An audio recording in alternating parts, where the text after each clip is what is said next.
Welcome to the Defense and Aerospace Report. I'm Vago Muradian here at the Center for Strategic and International Studies in Washington, D.C., where we are covering the Cyber Disrupt conference. And we asked Bonnie Glaser, who is CSIS's top China mind, to come down here and spend a couple of minutes with us. Bonnie, thanks for joining us. Thanks for having me, Vago.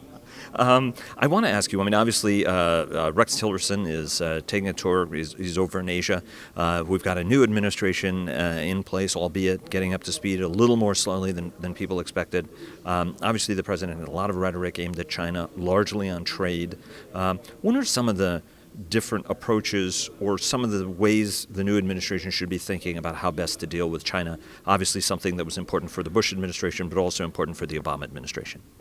Well, I think that the Trump administration is rightly thinking about how to produce results with China, to get the Chinese to change some of their policies, whether it be on the trade front or toward North Korea, so that they are more compatible with American interests. There has been an effort by the Trump administration to keep China somewhat off balance. I think this has actually created some interest on the Chinese side in working with the U.S. And now here we are in the run-up to a summit between Xi Jinping and President Trump, likely to take place in Mar-a-Lago in April 6-7, although it hasn't been officially announced yet. I think those are the dates. And so the Trump administration needs to think through what it wants out of China. North Korea is clearly the largest, most pressing security issue, and the Chinese have told every administration they can do more to put pressure on North Korea, and then they do something tactically, and then they usually step back, and there has been this pattern of a lack of sufficient Chinese willingness to really put pressure on North Korea. So I think that's one of the real asks that the Trump administration has right now. And which is a card, of course, China can play. China did suspend coal delivery for a while, but there's other trade that's still going on. Is it possible to get China to actually exert the kind of pressure that's necessary on North Korea, especially since it looks like Kim's hold on power is getting more tenuous? Assassinated, obviously, his stepbrother. He's been doing crackdown after crackdown. We talked to Mike Green a couple of weeks ago about that, and Mike was like, look, when you're killing 100 people at a time, it's somebody who might not be as certain about their power. What kind of pressure are the Chinese willing to exert on North Korea? Well, I believe that the Chinese will put pressure on North Korea as long as it doesn't jeopardize stability in North Korea, and that's the limit to what they will do, and that's been the problem in the past. They need to shut down their front companies that are still engaging in financial transactions with North Korea. They still have some smaller banks that are engaging in some of these financial transactions. Trade is not something that I think that the Chinese are willing to cut. I'd like to see them cut some of the energy assistance that they give to North Korea. Certainly implementing, being in compliance with UN Security Council sanctions is a must, and that means not importing any more coal the rest of this year because they've already reached the limit of what's allowable under UN Security Council Resolution 2321. Like so many other things with the Chinese, right? They hit the limit, that's when they stop deliveries, not as though, whereas it was reported as though they were actually punishing North Korea. Let me take you to the amount of leverage the United States has actually on China. President Trump has talked in the campaign, but also since, less so since his election, about how China is robbing the United States blind. Much more his beef tends to be a more economic one than on security. The Obama administration was working security issues, obviously, on cyber hacking issues and everything else. What's the kind of leverage that the new administration can actually apply on the Chinese to get them to change course on some of this stuff? Obviously, the sense of the Obama administration was, hey, look, if you tie China into a lot of these international organizations, they're going to have to play by the international rules. And in some cases, that's worked. What's the kind of leverage the new administration should consider applying on China if the aim is to change trade terms, to get them to stop on cyber hacking, and also to stop the kind of sable rattling, island building, and a whole bunch of other things, including some of the stuff that you guys uniquely have been tracking here, right, on the island building? Well, I think that certain kinds of sanctions and the threat of those sanctions can influence Chinese decision making. And we saw this under the Obama administration with the cyber-enabled theft. And the United States was really quite close to imposing sanctions, and the Chinese then changed their approach. So we could do this on island building in the South China Sea, or even militarization. We could impose sanctions, and there has been a bill put forward in the Senate by Marco Rubio regarding this issue of how we could use sanctions against China in the South China Sea that is worth thinking about. Same thing on North Korea. We've got sanctions that we could impose, secondary sanctions, which the Chinese don't like. We have to let the Chinese know that there will be a cost to it not cooperating, and that's been the problem in the past. There has been an absence of cost for China's lack of cooperation on North Korea, or their aggressive behavior in the South China Sea, or their trade policies that have advantaged China over the United States. So threat of sanctions, I think, actually works, and that's something that the administration should be thinking about. You just got back from India. What were some of the key takeaways that you had? And obviously, the Indians have been becoming extremely, steadily more concerned about China over time. What were some of the takeaways you brought back with you? There has been a sharpening, I think, deterioration of India-China relations.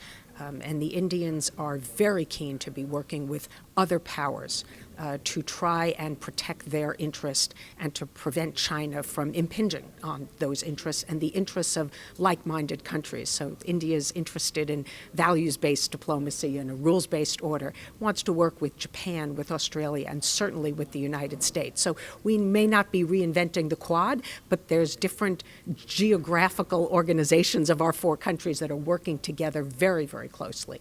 And India, like the rest of the world, is a bit uncertain about the Trump administration. They're, on the one hand, fear there might be a G2 cooperation between the U.S. and China that would be over their heads and at the expense of their interests. On the other hand, there might be a toughening of U.S. relations with China, which is good unless it causes conflict. And so, like other countries, they want it not too hot and not too cold, right? But they are very keen to try and push back against China. They're especially worried about the maritime realm. And they want to work with the Trump administration to try and adopt a tougher posture against China. And who knows? The Indian nationalist and the American nationalist could get on just fine. Let me ask you about a broader issue, though, because I've heard this from Japanese, academics, but also some in government. The concern specifically, the worry. That I suppose every Japanese leader has had, I think, since Nixon went to China, which was, hey, do you want me to throw the Japanese under the bus? And it was Mao who said, no, we prefer your boot on their neck. And, and that's an awkward conversation, especially when it gets back to the Japanese. But there are some Japanese who've told me, look, our big worry is that your president is interested in exacting a trade deal and trade terms, and that we could end up becoming casualties in that. It's a two-part question. First, how big of a mistake was it for the United States to want to back out of TPP first, which was the economic component to the pivot, to build bridges, putting China on the outside of it as leverage, basically. And then the second thing is, how large of a concern is it that the U.S. interest will be a purely economic, jobs-associated interest? Are you hearing that also from some folks that you've been talking to in the region? Well, on TPP, I'm of the view that it was a strategic disaster for the United States to pull out of this trade agreement, and the Chinese view it as a gift. They think that they can now present themselves as a champion of free trade and globalization while the U.S. is no longer a player. In fact, the Chinese are going to participate in the upcoming meeting in Chile that includes the other 11 members of the TPP. And the Chinese are now pushing themselves as the leader of regional trade integration, in economic integration in the Asia-Pacific. And that's unfortunate for the United States. We are left with a potentially very robust military approach to the region, which is welcome, but everybody wants more. They want an economic component and a diplomatic component. And it remains to be seen what the the new administration is going to do on those fronts. President Trump has talked about a bilateral deal on bilateral deals in economic areas. And of course, we don't know whether he will go, for example, later this year to APEC or the East Asia Summit. Southeast Asia, how does that really fit into the new administration's approach? So I think the withdrawal from TPP has been enormously disappointing and has raised questions about the reliability and credibility of the United States in the region that worries me. And other countries that were hedging in the direction of the United States against China are now, to some extent, hedging towards China. We see this with Vietnam. And I think countries like Vietnam, Indonesia, Malaysia, they want more choices. They want options other than China. And so I hope Japan, India, Australia will step up, that there will be some middle power coalition building, along with an effort to draw the United States into this region in a way that will be reassuring to everyone else. Is there that broader concern? Because again, Japanese, I was actually at CSIS where some of the Japanese academics here were like, look, it's going to be very hard for Prime Minister Abe to make a bilateral deal with you. We conceded as Japan, the biggest economy, under this sort of 12 nation, we saved face, so we could do that. Whereas if you think the Japanese Prime Minister can make deals on agriculture and cars at this point, it's going to be very, very hard. Do you see that as being hard? And what are some of the things this administration has to do to reassure allies who feel that it's really all about trade with China and that they could become casualties of, they could become the security casualties of that trade deal? Well, I think it's important for this administration to reassure our allies that we are not going to make deals over their heads, that we're not going to trade benefits that we get in trade, for example, for a softer policy on the South China Sea or the East China Sea, which is what I think other countries really fear, or that we will get something from China on North Korea, and we would give up something on terms of Taiwan. That would be disastrous for the interests of the United States and would be seen as such by the countries in the region. I think that the Japanese are very interested in talking with the U.S. about bilateral economic deals, not immediately, and certainly not focused just on autos and agricultural goods. But Prime Minister Abe understands that this has to be something that we will work out going forward. That's why he offered the creation of this new mechanism with Aso on the Japanese side and our vice president on our side that will talk about some of these broader issues. So Prime Minister Abe's visit to the United States is almost a template for everyone else. It was probably the best visit that a Japanese prime minister has ever had. The joint statement was terrific. It was, after all, drafted by the Japanese with a few tweaks on our end. I think that the Japanese came away very happy, feeling that they've established a good relationship with our president and that we're going to work together going forward. So if we get through this Xi Jinping-Trump meeting without having done anything that the region and Japan in particular feels is harmful to everybody else's interest, and we can sustain that, then I think that that will be very important, reassuring. Xi was a political superman on the Chinese scene, but obviously he's faced some challenges. Economic growth has been slowing. There's a lot of domestic criticism that's been leveled at him. And this is an important party Congress year for him. Does that give President Trump and the United States some leverage that they can apply on Xi? Or conversely, does this mean that a Chinese nationalist is going to dig his heels in, against the Americans sort of pushing China around when China is perceived to be weak? So I think in the run-up to the fall 19th Party Congress that China doesn't want to be seen as giving into pressure from the United States. But there is this trend in China recognizing that the economy is slowing, as you say, and that they have to open up more. They're going to have to lift their non-tariff barriers.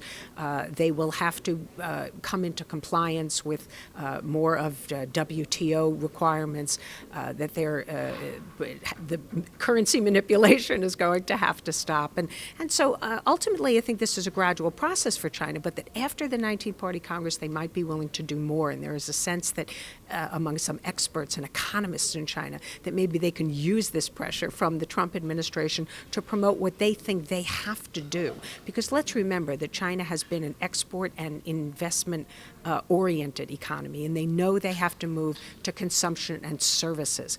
And so this is hard, it's painful, but they can use this pressure from the United States, just like the Japanese used pressure from the United States years ago, what we called gaiatsu, in order to take some of the steps that they felt they needed to do. So I think this current summit won't see too much in the way of Chinese concessions. They will probably bring some investment to the United States, create jobs. That's something they know that the Trump administration wants.